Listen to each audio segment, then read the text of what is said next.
దేవా, ఎల్ల దేవతలు, ఎల్ల ప్రాణులు, బ్రహ్మాదులు, ఋషీశ్వరులు, వాసుకి మొదలుగుగా గల ఎల్ల సర్పములు నీ యందు నాకు గోచరమగుచున్నవి. ఈశ్వర, నీ విశ్వరూపము అనేక బాహువులతో, ఉదరములతో, ముఖములతో ఒప్పియున్నది. అట్లయ్యూ నీ ఆకారమున ఆద్యంత మధ్యమములను గుర్తింపజాలకున్నాను. కోరలచే భయంకరమై ప్రళయాగ్ని సమానములైన నీ ముఖములను చూచుట వలన నాకు దిక్కులు తెలియకున్నవి.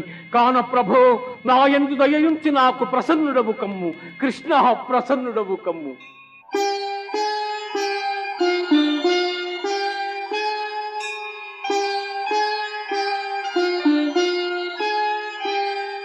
అర్జున, కాలోస్మి లోకక్షయకృత్ ప్రవృద్ధో లోకాన్ సమాహర్తుమిహ ప్రవృత్తః ఋతే పిత్వా న భవి